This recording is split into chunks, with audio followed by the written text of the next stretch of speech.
They died for the movies, right on set.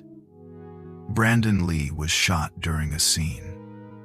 Paul Walker burned in a crash before he ever saw the premiere. These aren't movie plots, they're real-life Hollywood tragedies. Today, you'll hear the stories behind the headlines. Stories of pain, mistakes, and millions left heartbroken. But first, a clear line. This video isn't for clicks or shock value. There are no jokes, no shaming, just truth. Just facts. And a look at what the industry still hasn't learned. Are you ready to step behind the scenes of Hollywood's darkest moments?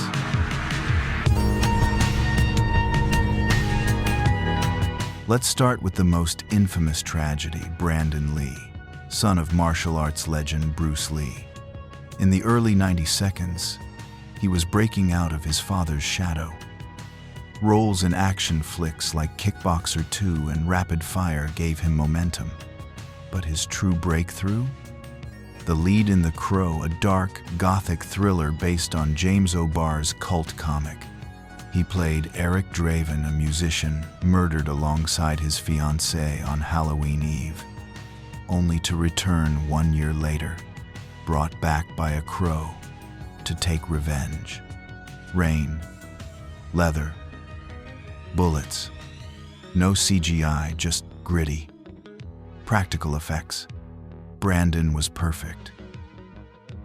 Filming began February 1st, 1993, in Wilmington, North Carolina. He had just turned 28.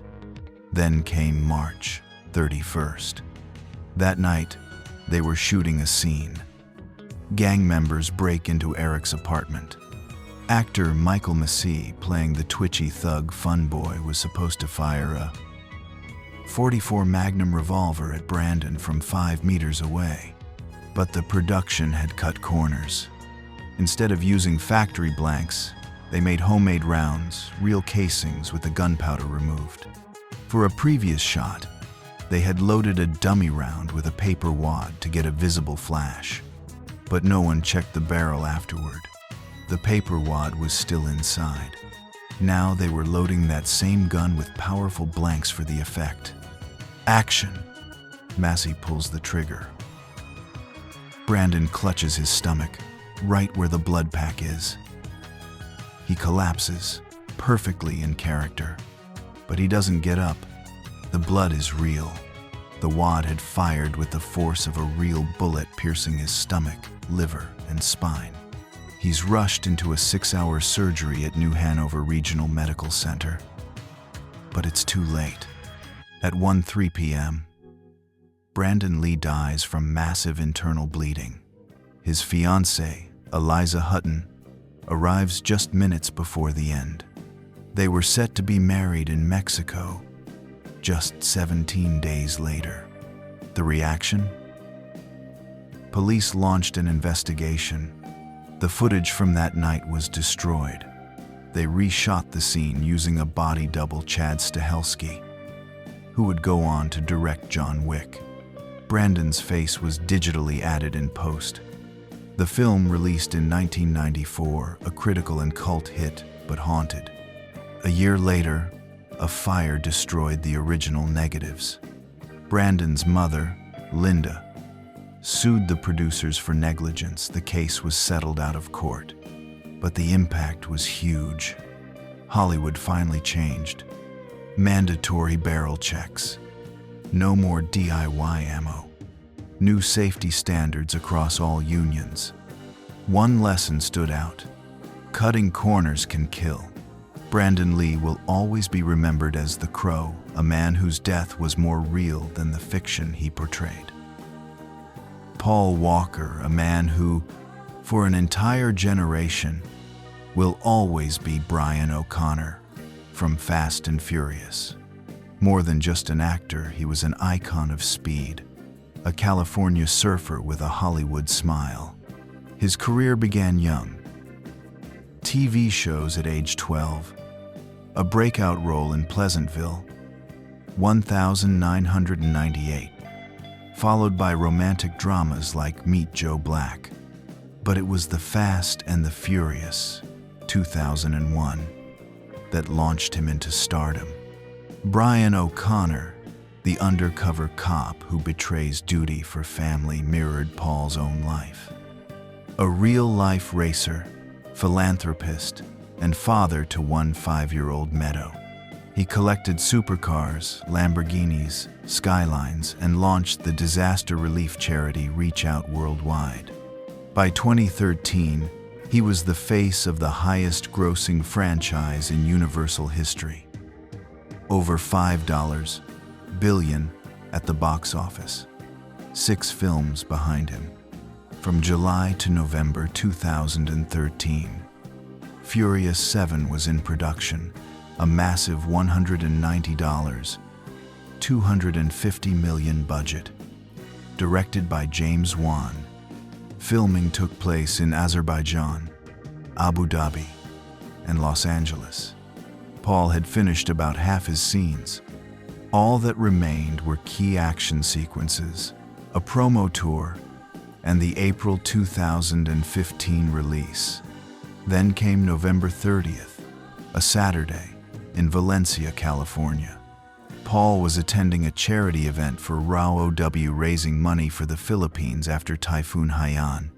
After lunch, around 3:30 p.m., he got into the passenger seat of a 2005 Porsche Carrera GT, driven by his friend Roger Rodas, a 8-year-old racer, CEO of Always Evolving, and custom shop owner. The car was a beast.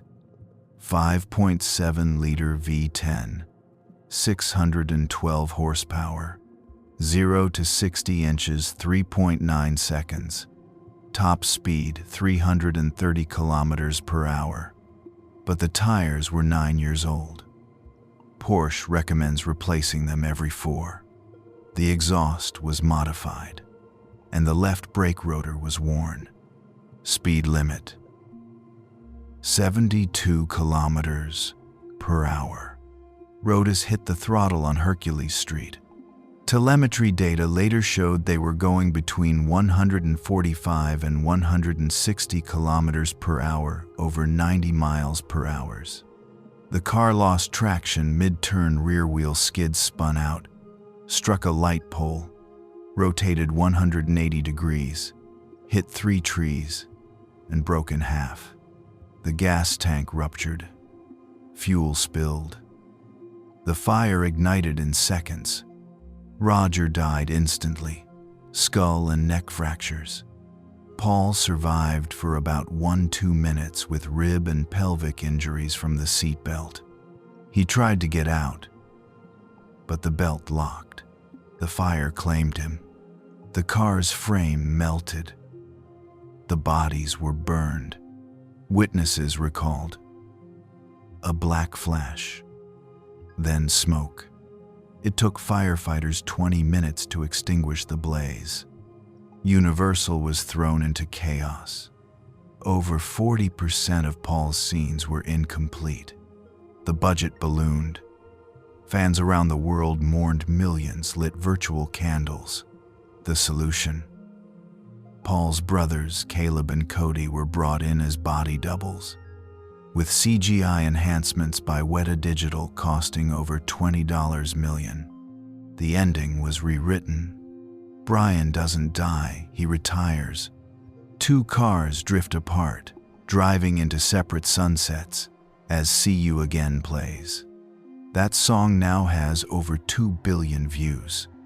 Furious 7 premiered April 3rd, 2015.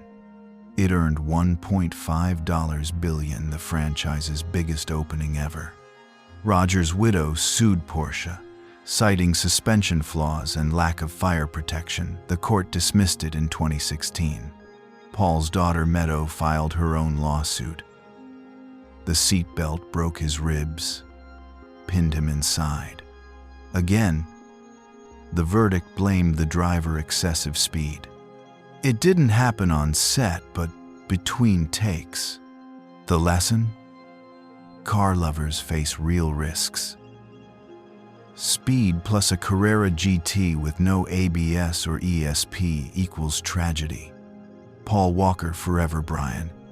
Gone at the 151st minute of the 7th Fast and Furious film. Luke Perry, a 90 seconds icon whose sudden death shook Hollywood. Born the 11th of October 1966 in Mansfield, Ohio, as Coy Luther Perry III, he had no formal acting education.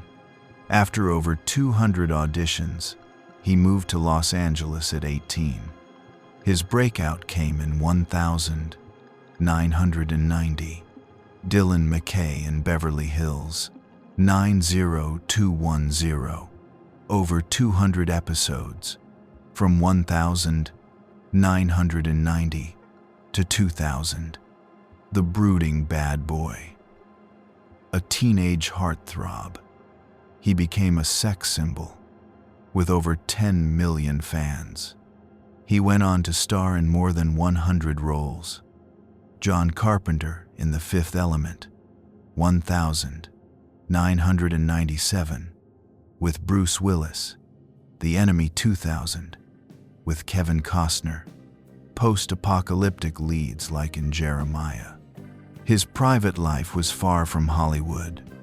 A quiet farm in Tennessee, horses, and time with his kids. Jack, born 1997, now an AEW wrestler, and Sophie, born 2000.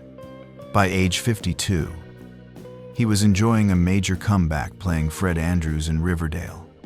CW Warner Brothers. 2017. 2019. Archie's Dad. A moral compass in the show. Season 4 was in production. Over 65 episodes aired, and fans loved him. The 27th of February, 2019, Wednesday. Warner Brothers Studios, Sherman Oaks, Los Angeles.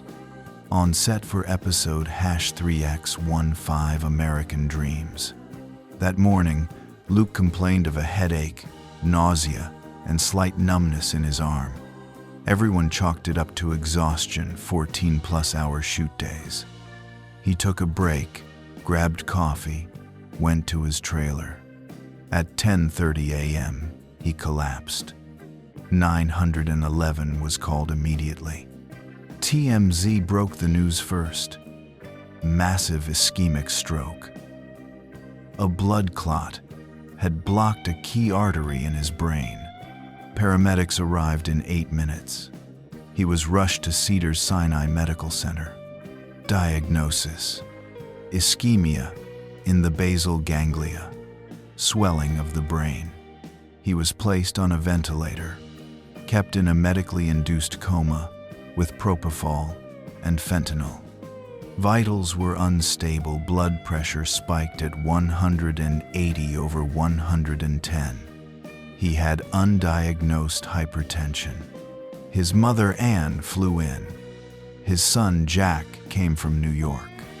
His daughter, Sophie, and fiancée, Wendy Madison, secretly engaged since 2017, were by his side.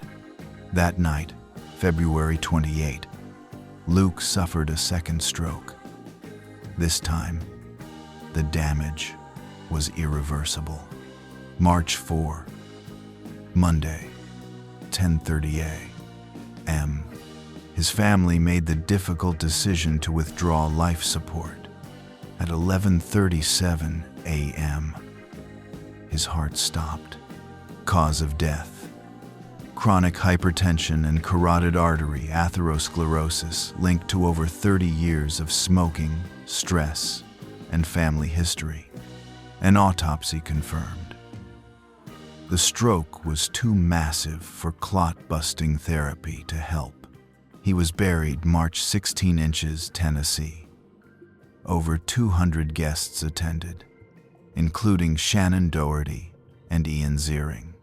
For Riverdale, the aftermath was immediate. Production paused March 5. Season 4 was rewritten in a week. Fred Andrews dies in a truck accident, a meta-tribute to Paul Walker. Episode #4X01. Chapter 61, In Memoriam, aired the 25th of October 2019. Dedicated simply.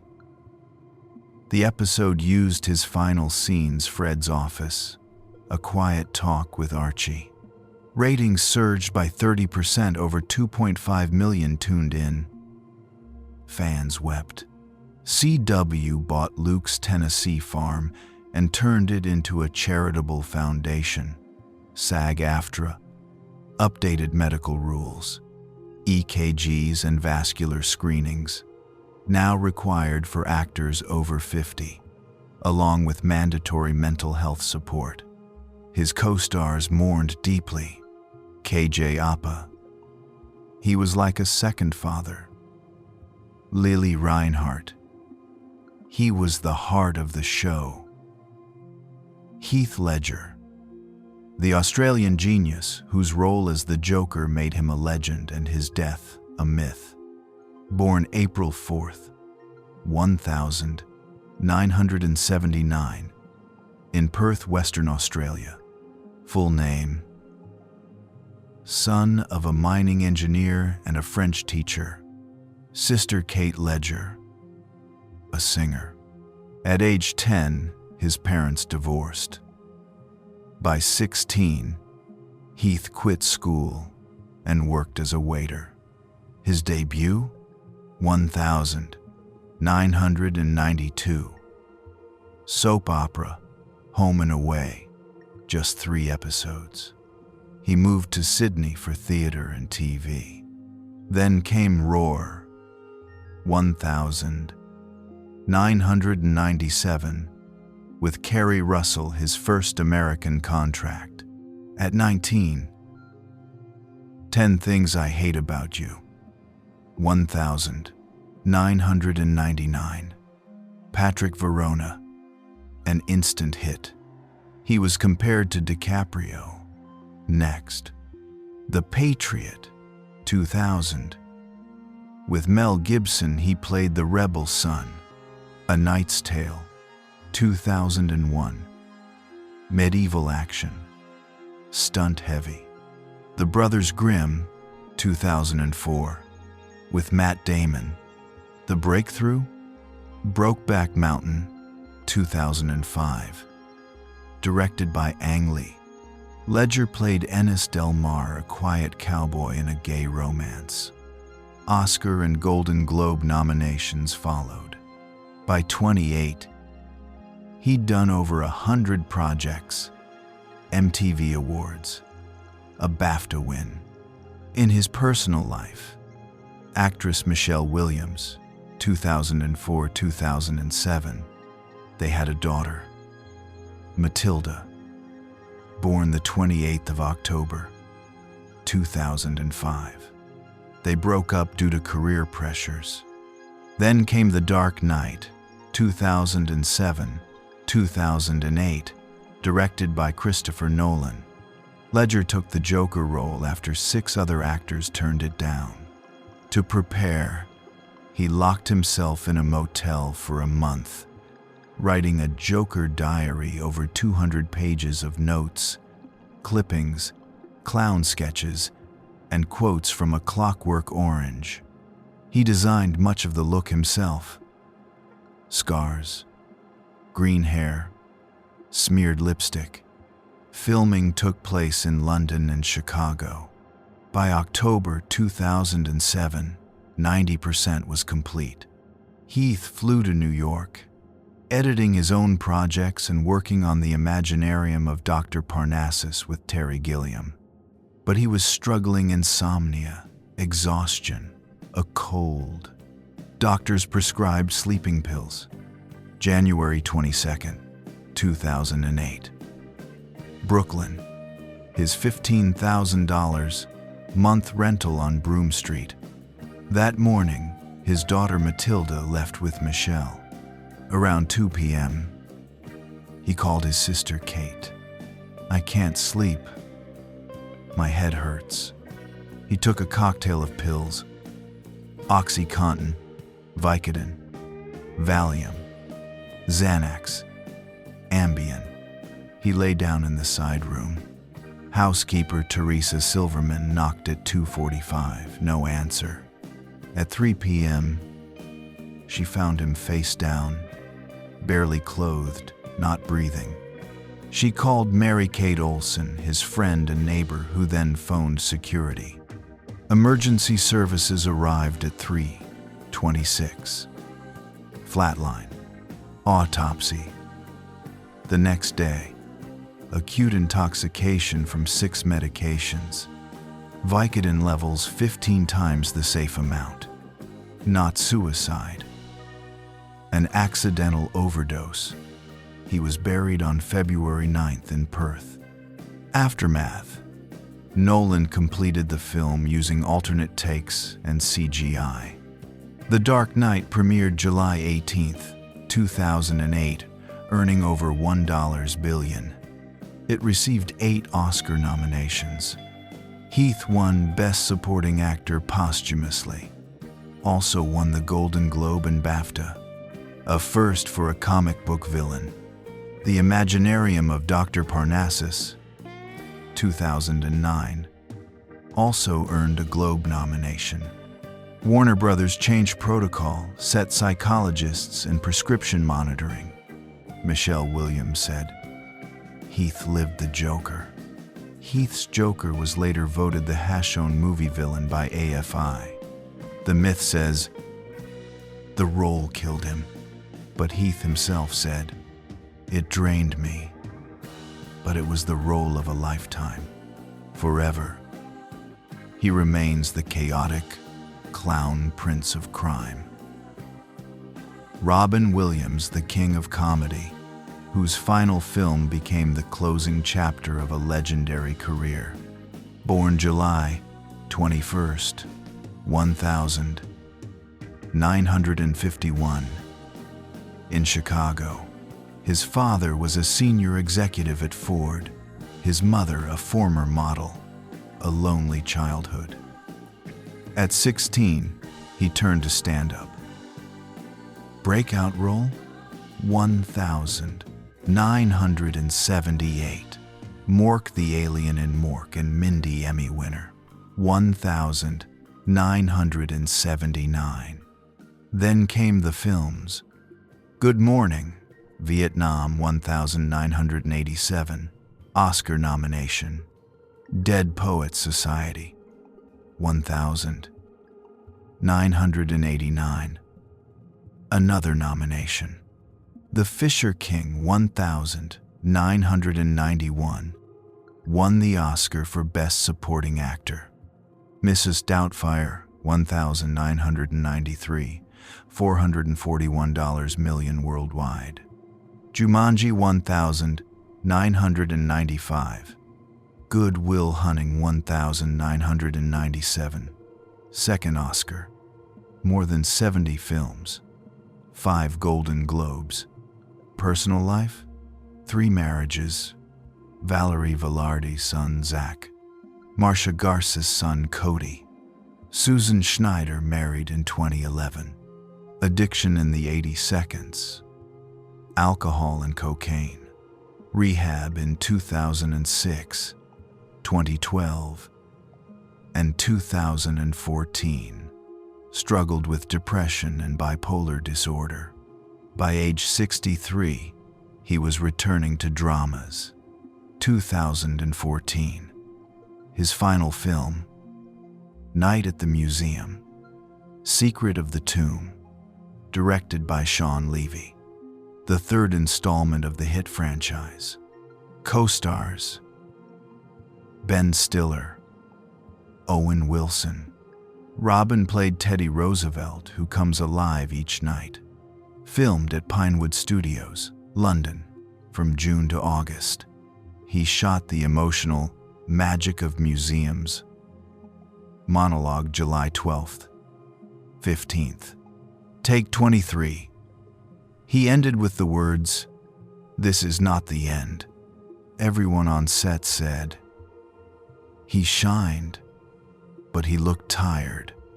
August 11th, his final day on set. 99% of his scenes completed. Director Levy later said he was the soul of the movie. Robin returned to California. Press tour ahead. August 11th, 2014. Tiburon, near San Francisco. Robin wakes up in his home. His wife Susan leaves for errands. He's alone. For months, doctors had searched for the cause of bizarre symptoms: anxiety, insomnia, memory lapses, tremors, sudden mood swings. Official diagnosis: severe depression. But the autopsy would later reveal the truth. Lewy body dementia, a devastating brain disease. It destroys sleep, perception, cognition. That day, Robin takes his own life. He's found unconscious. Medics arrive, but it's too late. The world is shocked. The day before, he'd still been laughing, joking, making plans. Outwardly, the same Robin Williams everyone knew. The news spreads instantly, from fans to the White House. President Obama says Robin could make us laugh and make us think about life. Studios pause all filming. Night at the Museum 3 is recut as a farewell. End credits now read. For Robin, the emotional weight of his last scenes hits harder than ever. After the official diagnosis, studios and unions begin openly discussing mental health. That behind the clown's smile could be hidden pain, and sometimes not just sadness but full neurological collapse. Documentaries are released. His wife and friends publish books explaining what really happened. Why even those closest to him never understood the full scope. For audiences, he will always be the teacher from Dead Poets Society, the dad in Mrs. Doubtfire, the voice of the genie. And the contrast between those vibrant roles and his final years makes it all the more heartbreaking.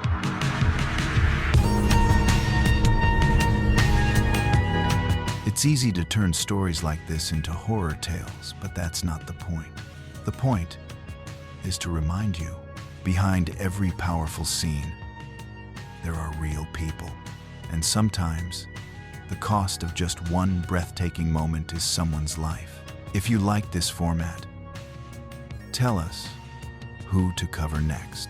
Bruce Lee and the theories surrounding his death, stunt performers who face even more danger than actors, or movies that had to be reshot completely after tragedy struck on set. Like the video, hit subscribe, turn on notifications, and remember, in cinema, death can be all too real.